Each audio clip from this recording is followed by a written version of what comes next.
egbede akuno.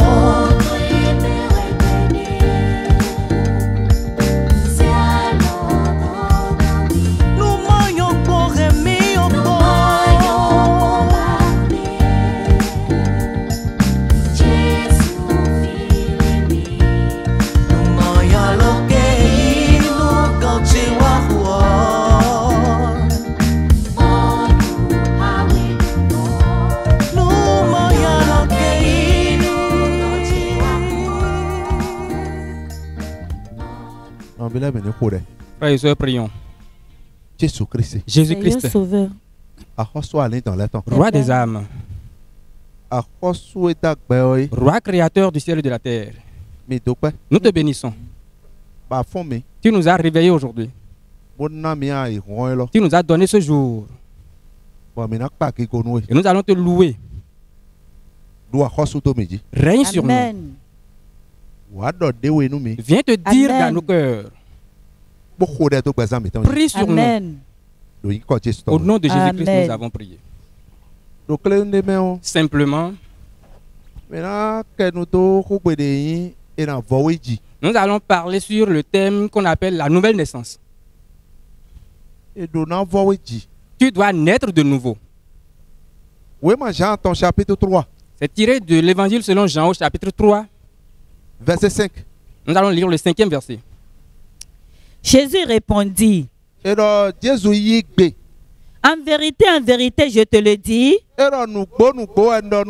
si un homme ne naît d'eau et d'esprit, il ne peut entrer dans le royaume de Dieu.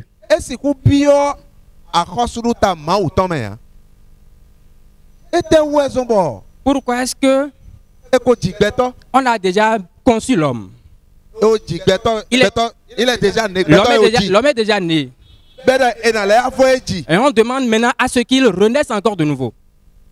Dans ce monde, les gens disent une parole. On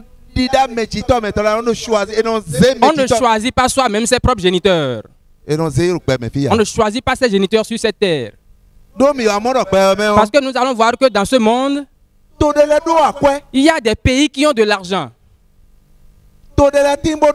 Il y a des pays qui n'en ont pas. Maintenant que je suis né dans un pays où il n'y a pas l'argent, je peux aller dans le pays où il y a l'argent pour être à l'aise. Avant que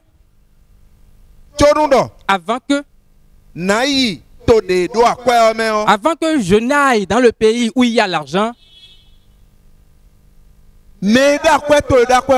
celui qui a l'argent dans le pays où il y a l'argent, le pays développé,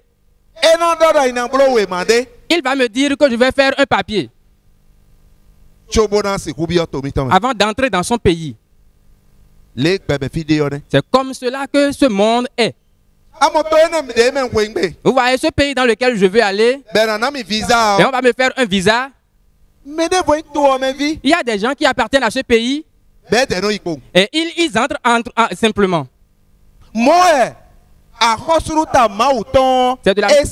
C'est de cette même façon que le royaume de Dieu est difficile. Et pour y entrer, tu dois d'abord appartenir à ce pays, à ce royaume. C'est pour cela qu'on doit naître l'homme de nouveau. Il y a une parole qui est venue vers moi un jour.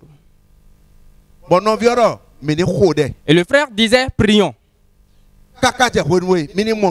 Jusqu'à ce qu'il obtienne ce dont il est question. Il est né en France. Le père a la nationalité française. Il a fait le visa, il a fait les papiers pour tous ses enfants. Et il est béninois de naissance. Il est né, il est devenu vieux. Il est revenu à la maison. Avec certains enfants. Certains enfants sont restés là-bas. Celui qui m'a dit la parole, son acte de naissance, sa grande sœur l'avait saisi. Elle ne savait pas que c'était une si grande chose. Il a trouvé de job là-bas. Il a trouvé de job d'emploi au Bénin, ici au pays. On l'a recruté dans le service. Il avait des diplômes plus que les Français eux-mêmes. Parce que le travail qu'il exerçait ici, les Français aussi étaient dans ce service. Il avait de diplômes plus que ces Français. Maintenant, quand on voulait les payer, on a payé 800 000 francs à chaque Français. Et lui, on lui a payé 80 000. Il a demandé la raison. On lui a dit que l'argent de la France, et ça on a payé aux autres. Il a demandé, mais pourquoi est-ce que lui, on ne lui a pas payé ce même argent? On lui a dit qu'il n'a pas la nationalité française. Mais il a dit qu'il est né là-bas. On lui a demandé le papier qui prouve qu'il est vraiment né là-bas. C'est là maintenant qu'il est allé prendre son jugement. Il a commencé par chercher maintenant son jugement. Et sa grande sœur avait dit qu'elle a saisi le jugement. Au moment où elle saisissait l'acte de naissance, que lui, il ne connaissait pas l'importance. Donc c'est pour cela qu'il nous demandait de prier. Et quand nous serons en train de prier, nous allons finir par prier. La grande sœur va accepter lui retourner son acte de naissance. Quand il va avoir son acte de naissance sous main, ça veut dire que lui-même il a la nationalité française. Lui-même il pourra commencer par gagner désormais 800 000. Donc la naissance dont on parle ici, tu peux être chrétien converti, tu peux appartenir à la congrégation, mais si Dieu ne te naît pas de nouveau, tu vas gagner peu dedans. Et ceux qui sont nés de nouveau vont gagner gros. Et ce qui se passe sur ce monde, dans ce monde, tout le monde ne comprend pas. Ceux qui ne sont pas nés de nouveau, quand ils commencent, ils sont contents. Nous avons la belle vie. Et ça se coupe. Est-ce que c'est les alliances? Qu'est-ce qui en est la cause? Le royaume dans lequel tu es, est-ce qu'on t'a nouvellement né? Est-ce que tu es né? Ou bien tu es venu faire un travail seulement, tu es venu accomplir un job. Ce qui se passe dans ce monde, c'est ce qui est plus dur que ça qui est dans les cieux. Si tu n'es pas né de nouveau, je vais te dire une petite chose. Et je vais te dire ce que tu peux faire pour être né de nouveau. Que le Seigneur nous vienne en aide. Donc les choses qui se passent dans ce monde, les difficultés que les hommes rencontrent, la seule solution est que dans le royaume de Jésus, on vainc la sorcellerie, on vainc les gris-gris, on vainc les mauvais esprits, on vainc toutes ces choses. Et c'est une grâce. Et toi-même tu vas vaincre ces choses. Mais ceux-là qui sont réellement enfants, il y a des avantages qu'ils ont. Plus que ceux-là. C'est pour cela que Dieu, en voulant nous parler, dans l'évangile selon Jean chapitre 8 verset 35, au moment où Dieu voulait parler, il a dit ceci. Il a dit lorsqu'un pays est debout, il y a beaucoup de choses qui sont dans ce pays. Les habitants sont là. Il y a certains qui sont appelés les touristes. Ça veut dire qu'ils prennent par là pour passer. Ils font peut-être une semaine. Il y a certains, on les appelle des étrangers. Eux là, ils viennent passer un petit temps là. Et il y a aussi les habitants, les propres pays. Moi maintenant je suis béninois. Je suis fier d'être béninois. Maintenant que je vais bouger d'ici pour aller à Lomé, c'est vrai que je suis dans le pays, je suis dans le monde, je suis sur la terre, je vais grelotter un peu. Même si j'ai un diplôme, Il faut d'abord recruter le Togolais avant de me recruter. C'est comme ça la vie éternelle. Donc quand on parle de la vie éternelle, on a appelé beaucoup. Mais c'est peu qui sont appelés enfants. C'est ceux-là qui sont appelés héritiers. C'est de ça il est question ici. Dans Jean 8, verset 35. Or, l'esclave ne demeure pas toujours dans la maison. Il ne va pas rester là pour toujours. Mais le fils y demeure toujours. Si donc le fils vous affranchit, vous serez réellement libre. Je vais vous montrer trois choses. Et il est indispensable que toi-même tu acceptes qu'on te naisse de nouveau. Tu vas vouloir prendre Dieu comme père. Tu vas vouloir appartenir à son royaume. La première chose, je vous ai déjà dit, c'est ça qu'on appelle la nationalité. Moi, je ne savais jamais que ça a une valeur. Je ne savais jamais qu'il y a de bénéfices dedans. J'en entends parler, mais je n'ai jamais touché, j'ai touché de main finalement. Parce que dans les pays développés, il y a la nationalité américaine, il y a la nationalité américaine, il y a la nationalité française. Ça veut dire que tu as la même chose qu'eux. Tu jouis des mêmes droits qu'eux. Tu vas trouver le même emploi qu'eux. Acceptons que c'est le Seigneur nous renaisse de nouveau. Si nous sommes encore sur cette terre, acceptons être enfants de Dieu. Acceptons rester dans le royaume. Voilà, c'est la première chose. La première chose pour laquelle tu dois naître de nouveau. De la nationalité tu cherches. La deuxième chose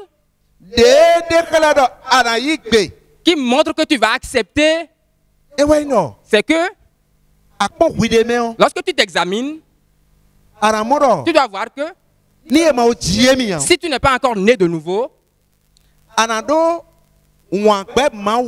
tu auras la haine de Dieu. C'est ta nature qui sera comme ça. Lorsque un teint clair enfante, tu vas voir que l'enfant aura la nature du père. Il aura la nature de la mère. La nature de Dieu, c'est l'amour. La nature de celui qui n'est pas encore né de nouveau, il aura la haine de toutes les choses qui appartiennent à Dieu. Ce que Dieu n'a pas encore changé qu'une haine soit en lui. Et Dieu est toujours bienfaiteur. Et Dieu est toujours amoureux. Tu vas voir que Dieu en voulant faire quelque chose, lui en voulant faire quelque chose pour toi, tout ce que Dieu fait pour toi dans ta vie, tu vas voir que tu as la haine de ces choses. Voici la raison. Il y a une histoire qui nous appartient à toi et à moi. C'est un père qui a amené son enfant à l'hôpital. Intervention chirurgicale, ouais. On voulait lui faire une intervention chirurgicale. Et dans ça, ouais. On devait l'opérer. Il est venu à l'hôpital. Il n'a pas vu le docteur. L'infirmier qui était là. On lui a dit, ah, le docteur n'est pas là. Il a dit, c'est ce que nous disons. Mon enfant va mourir simplement. Mon enfant va mourir simplement. L'infirmière a appelé le docteur. Impatient. Le type était impatient. Il allait. Il ronchonnait. Calme-toi. L'infirmière lui a demandé de se calmer. Calme-toi. Attention s'il te plaît, calme-toi. Le docteur vient déjà. Quand le docteur descend de son véhicule, bonjour monsieur. Il a dit bonjour monsieur. Comment allez-vous? Il n'a pas salué le docteur. Il a pris sa chemise. Et il bloque. Il est allé au bloc. 5 à 10 minutes. Après 5 à 10 minutes, le docteur est sorti. Bonjour monsieur. Il a dit monsieur, Votre fils est hors du danger. Votre fils est hors de danger. Votre enfant est déjà sauvé. Quand il a dit cela, il est rentré dans son véhicule. Il a allumé le véhicule et est parti. Le type a commencé par crier encore. Il a travaillé pour mon enfant. Il ne peut pas attendre et voir la suite. Si la chose va changer, s'il avait une rechute maintenant, l'infirmière s'est rapprochée de lui. Il a dit, papa, mais calmez-vous, calme-toi. Le docteur, il a un seul enfant. L'enfant a fait un accident, il en est mort. Et on est en train d'enterrer l'enfant. Je l'ai appelé au téléphone, il est venu. Il a laissé ton enfant mort, il est venu. Et il est venu sauver ton enfant. Et il doit encore courir pour aller finir l'enterrement là-bas. Et pourquoi tu es ingrat comme ça envers lui? C'est comme ça que nous sommes. Envers Dieu. Lui, il laisse toutes ces choses. Et il vient intervenir pour nous. Et nous sommes ingrats envers lui. À cause de notre nature. C'est comme ça que nous sommes. C'est Isaïe 53 qui a dit ça. Verset 3. Au niveau du verset 3, regardez ce qui est dit. C'est la nature que nous avons. C'est pour ça que tu dois naître de nouveau. Et tu auras la nature de Dieu. La nature qui consiste en ce que tu laisses ta nature. Tu vas laisser ce que tu es. Tu vas laisser ce qui est ton intérêt, ce qui est de tes avantages. Tu vas laisser tout ça. Et tu iras sauver une autre personne. C'est ça la nature de Dieu. Et de ça il est question ici. On dit mépriser et abandonner des hommes, hommes de douleur et habitués à la souffrance. Il dit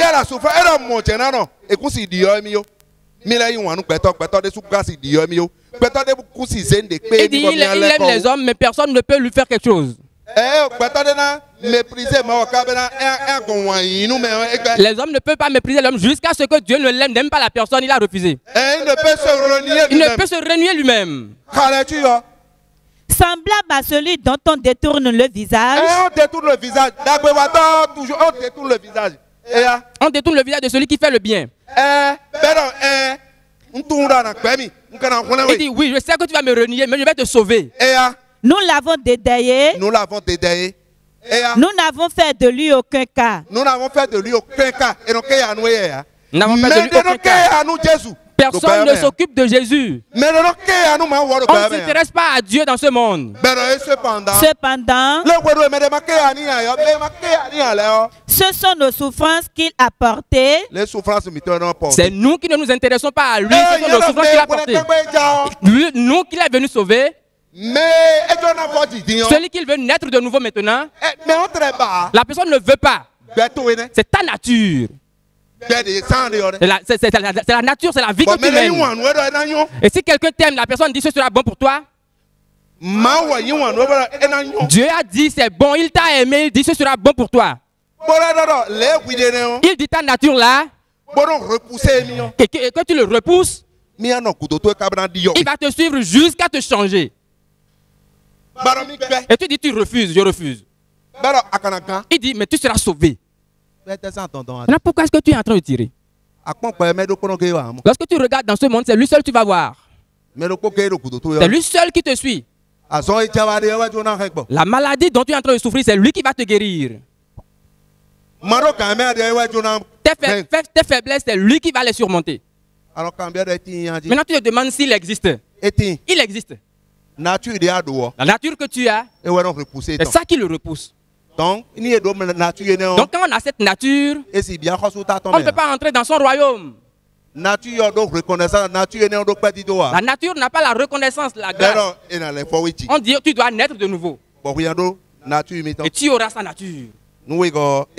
C'est la deuxième chose. La troisième chose, tu vas voir que tu vas aimer le pays dans lequel tu es. Plus que le pays de Dieu. Parce que le pays dans lequel tu es, C'est un pays de ténèbres. Et les ténèbres ont régné pendant plusieurs temps. Et ce sont les ténèbres que tu vas utiliser avec ces œuvres.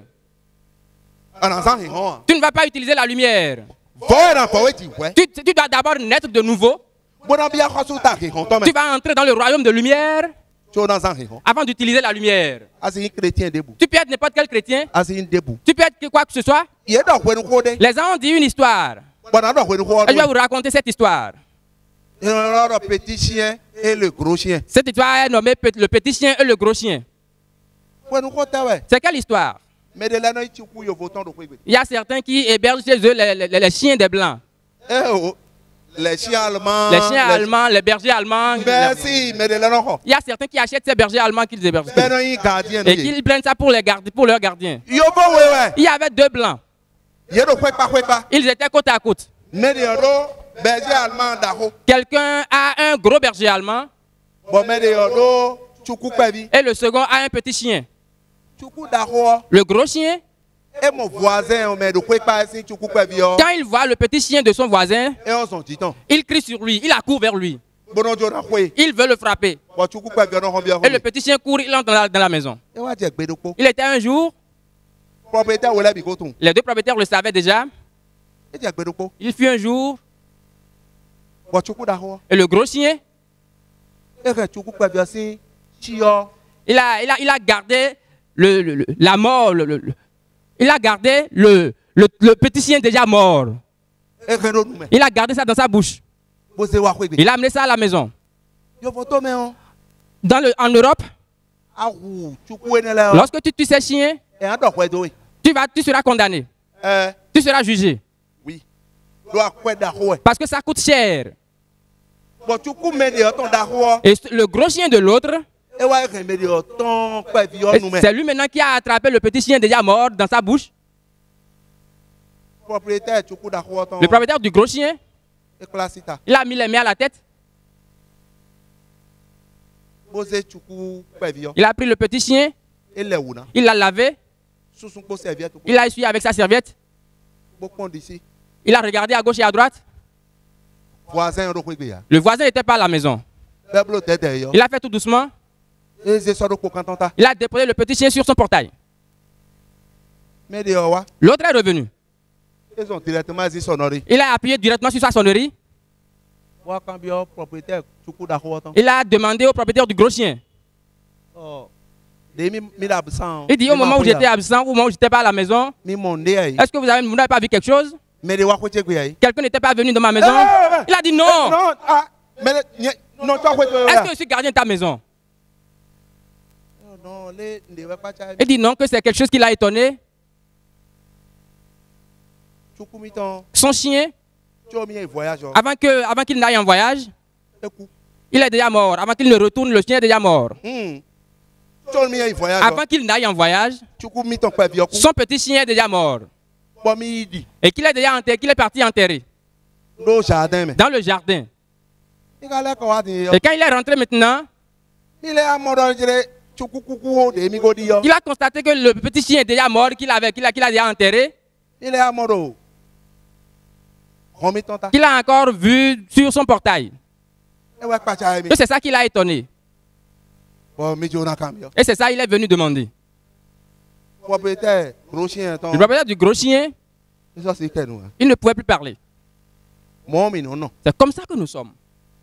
Lorsque la chose se passe sur toi, maintenant pourquoi est-ce que tu te caches encore aux yeux de Dieu? Accepte que j'étais conscient, j'étais là, tremblement.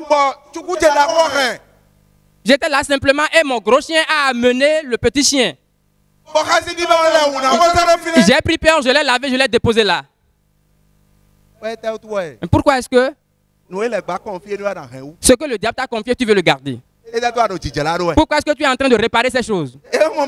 Il y a des gens, on les voit, ils savent faire les paroles. Ça va te rattraper. Dis c'est comme cela. Pour être à l'aise. Lorsque tu vas embellir cela, c'est autre chose il a pensé. Il savait qu'il allait partir au tribunal. Il a vu que c'est son gros chien qui a tué le petit. Mais ce n'est pas ça. C'est quelqu'un qui dirige ce monde. Et c'est lui qui répare les choses. Pour les hommes, c'est lui qui dit que tu dois naître de nouveau. Tu dois naître de nouveau pour que les choses soient bonnes pour toi dans tout le monde. Obligatoirement. Quelles sont les choses que tu dois faire pour naître de nouveau? Comment naître de nouveau maintenant? Évangile selon Jean, chapitre 1. Verset 12. Au niveau du verset 12. C'est celui qui doit te naître de nouveau, c'est lui qui a parlé.